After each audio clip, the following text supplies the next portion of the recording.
The glaciers groaned like sleeping giants, their surfaces cracking under the relentless assault of rising temperatures. Dr. Eliana Martinez stood on a jagged ridge, her breath visible in the frigid air. Before her stretched the once unbroken Antarctic ice sheet, now riddled with fissures and melted pools. She adjusted her goggles and marveled at the sight of an immense black structure protruding from the ice. "Base camp, this is Martinez," she said into her radio. "We've uncovered something. It's massive. Not a natural formation." Static crackled before the voice of Base Camp Chief Nathan Keller replied, "Understood, Martinez. Reinforcements are en route. Stay put." Eliana couldn't tear her eyes away from the structure. It was unlike anything she had ever seen, sharp, angular, almost organic in design. Crystalline formations radiated faint pulses of light, casting eerie reflections on the surrounding ice. Her team worked feverishly around her, documenting the find with drones and scanning equipment. Hours later, reinforcements arrived. A mix of geologists, biologists, and military personnel set up a perimeter. They drilled carefully into the black structure, extracting samples and data. Strange symbols lined its surface, pulsing faintly as if alive. After days of study, the team made a breakthrough. Dr. Ahmed Tariq, a paleobiologist, discovered microscopic life within one of the crystalline samples. It looked like nothing he had seen before, intricate patterns of movement suggesting intelligence, even in its dormant state. "These microbes, they're ancient," Tariq said, his voice tinged with awe. "Billions of years, at least. They're older than any known Earth life." Eliana frowned. "You're saying they predate the ice? How is that possible?" Before Tariq could answer, the ground beneath them shuddered. The black structure emitted a low-frequency hum that resonated in their bones. Lights rippled across its surface like veins awakening from slumber. A section of the structure split open, revealing a dark, cavernous entrance. "Everyone, back to the perimeter," Keller barked. But curiosity outweighed caution. Eliana and Tariq, along with a few others, ventured cautiously inside, their footsteps echoing. The interior was immense and filled with towering, crystalline formations that glowed faintly. Symbols lined the walls, pulsating in a rhythmic sequence. Then came the first sign of life. One of the crystalline structures cracked open, spilling a viscous, glowing liquid. From within emerged a figure, tall, sinewy, and encased in black, chitinous armor. Its elongated limbs and shimmering eyes spoke of an intelligence far beyond human comprehension. The creature's head tilted, as if observing the intruders. Then, with a guttural hiss, it moved with terrifying speed, vanishing deeper into the structure. By the time the team returned to the surface, the situation had escalated. More of the creatures, now called Primordials, were emerging from the structure. Their bodies seemed to absorb light, and their movements were unnervingly precise. One of the soldiers raised a weapon. "Stop, or we'll shoot." The Primordial responded with a wave of its hand. A pulse of energy emanated from it, sending the soldier flying. Chaos erupted as the creatures began attacking with coordinated precision. Eliana and Tariq ducked behind a boulder, panic gripping them. "What are they doing?" Tariq shouted. "They're waking up," Eliana said grimly. "And we're the intruders." The military retaliated, deploying drones and firing weapons, but the Primordials' technology was beyond anything humanity had prepared for. Their energy-based attacks disabled equipment and sent shockwaves rippling through the ice. Within hours, the camp was overrun. Survivors retreated, but the creatures didn't pursue. Instead, they began constructing something, a towering spire of crystalline material that pulsed with energy. News of the Antarctic discovery and the subsequent attacks spread rapidly. Nations united, deploying satellites and drones to monitor the site. The spire had grown taller, emitting signals that disrupted global communication networks. Panic gripped the world. Eliana was flown to a secure base in Geneva, where global leaders and scientists gathered to strategize. "These creatures are not just ancient, they're advanced," Eliana said during a briefing.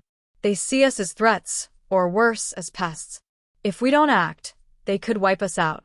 General Marcus Quinn, a grizzled military leader, leaned forward. How do we fight something that's been dormant for millions of years and still outmatches us? Dr. Tarek interjected. We need to understand their biology. If they've been dormant, there must be a way to force them back into stasis. Eliana led a specialized task force back to Antarctica. Armed with experimental weapons and biological agents designed to disrupt the Primordials' physiology, the team approached the spire cautiously. Drones scouted ahead, revealing the interior of the spire, a network of chambers filled with pulsating energy cores. As they infiltrated the structure, the Primordials struck. They moved like shadows, their attacks precise and devastating. But humanity's resilience shone through. Soldiers used coordinated strikes, exploiting the creature's vulnerability to certain frequencies of light. Eliana and Tarek reached the central chamber, where a massive crystalline core hummed with energy. It was the source of the spire's power. Tarek worked quickly to deploy a biological agent into the core, while Eliana fended off attacks with a prototype energy weapon. The Primordials converged on them, but reinforcements arrived just in time. General Quinn led a squad into the fray, holding the line long enough for Tarek to complete his work. As the biological agent spread through the core, the spire began to collapse. The Primordials writhed in pain, their bodies disintegrating into ash. But the victory came at a cost. The energy released from the collapsing spire triggered a chain reaction, causing the surrounding ice to shatter. Eliana, we have to go. Quinn shouted. I'm not leaving without Tarek, she replied, dragging her injured colleague toward the exit. The team barely escaped as the structure imploded, sending shockwaves through the region. The Primordials were gone, but so was the research base. Months later, Eliana stood before the United Nations, recounting the events in Antarctica. The Primordials were a reminder, she said, her voice steady. Earth has secrets we are not ready to face. Global warming woke them up. If we don't change our ways, who knows what else we might awaken? The world listened. Nations pledged to take action against climate change, recognizing that humanity's survival depended on unity and vigilance. As Eliana left the assembly, she glanced at a sample of the crystalline material encased in glass. It pulsed faintly, as if alive. And deep beneath the ice, something stirred. Eliana couldn't shake the unease that gnawed at her. She had fought to convince herself that the Primordials were gone, but the faint pulse in the crystalline sample told a different story. They hadn't been destroyed, not entirely. Pieces of them remained, scattered, dormant, but far from lifeless. Months later, Eliana walked the sterile corridors of a high-security research facility, flanked by armed guards. Inside a sealed chamber, scientists studied fragments of the crystalline material recovered from Antarctica. Dr. Tarek, still recovering from his injuries, greeted her with a strained smile. Eliana, you need to see this, he said, leading her to a console displaying intricate molecular scans. These fragments, they're self-repairing. We've contained them for now, but they're rebuilding themselves. Eliana's stomach tightened. How long until they're fully operational? Tarek hesitated. Weeks, maybe days. We're trying to disrupt the process, but they're adapting faster than we can counter them. Before Eliana could respond, alarms blared. Lights flashed red, and a voice echoed through the facility. Containment breach in Lab 3. Evacuate immediately. The crystalline fragments in the sealed chamber had begun to glow, their pulsing light intensifying.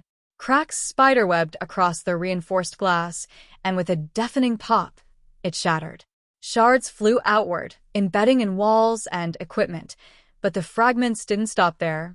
They began to merge, forming a small, writhing mass that pulsed with malevolent energy. Eliana grabbed Tarek's arm. We need to move. The mass of crystalline material grew rapidly, absorbing nearby energy sources. Sparks flew as it tapped into the facility's power grid, its form taking shape, a smaller but no less deadly version of the Primordials. Soldiers poured into the room, weapons at the ready. Stand down, their leader shouted. But the entity responded with a shockwave that sent them sprawling. Eliana and Tarek retreated to the control room, watching in horror as the creature began transmitting signals. It's sending out a distress call, Tarek realized. It's trying to reach others. Others? Eliana's voice rose in panic. We destroyed the spire. Tarek shook his head. The spire was just one node. There could be others dormant, waiting for a signal like this. Eliana activated the facility's lockdown protocols. We can't let that happen. Cut the power to the entire grid. Tarek hesitated. That'll trap us here. We don't have a choice. Eliana snapped. Do it. As the Geneva facility plunged into darkness, the signal faltered, but not before fragments of it escaped into the atmosphere. Satellites picked up the transmission, and within hours, seismic activity was detected in remote regions across the globe: Siberia, the Amazon, the Sahara. Reports flooded in of ancient structures emerging from beneath the earth, their designs eerily similar to the Antarctic spire. The Primordials weren't confined to Antarctica. They had spread across the planet in prehistoric times, waiting for the right conditions to awaken. In a desperate response, world leaders convened again. General Quinn addressed the assembly via video link. We're dealing with a global threat. This isn't about containment anymore. It's a fight for survival. Eliana joined the call. The Primordials were here long before us. If they wake up fully, they'll consider Earth theirs again. We need to hit them hard and fast before that happens. Under Eliana's guidance, a global task force launched coordinated strikes against the emerging structures. Massive fusion bombs were deployed, designed to disrupt the Primordials' crystalline networks at a molecular level. Drones and satellites scoured the planet, identifying potential nodes. But the Primordials fought back. In Siberia, an ancient structure unleashed a swarm of smaller, airborne entities that attacked military convoys. In the Amazon, a spire generated a massive electromagnetic pulse, disabling entire fleets of aircraft. Humanity was outmatched in every engagement, but they adapted quickly, exploiting every weakness discovered. At the heart of the effort, Eliana and Tarek worked tirelessly to develop a countermeasure, a global EMP powerful enough to disable all primordial activity, but risky enough to plunge the world into a technological dark age. We'll have one shot at this, Eliana said, standing in the control center of a massive orbital platform. If it fails, it won't, Tarek said firmly. Humanity has survived worse. We'll survive this. The orbital platform hovered over Earth, its array of satellites aligned. As the countdown reached 0, a blinding pulse of energy rippled across the planet. Cities went dark, aircraft stalled in midair, and digital networks collapsed.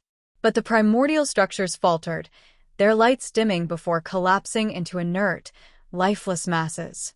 The victory came at a cost. Millions were plunged into darkness, and the global economy ground to a halt. But humanity had survived. Months after the EMP, Eliana walked through a recovery camp in what was once Geneva. People were rebuilding, using simpler, sustainable methods. The world had learned a harsh lesson about the dangers of disturbing what lay beneath. In her journal, Eliana wrote, "The primordials were a mirror, showing us what happens when we exploit our world without care. They're gone now, but the scars they left will remain. Perhaps that's for the best, a reminder to tread carefully on this fragile planet." Far beneath the earth, in places untouched by human eyes, faint pulses of light flickered in the dark. Waiting.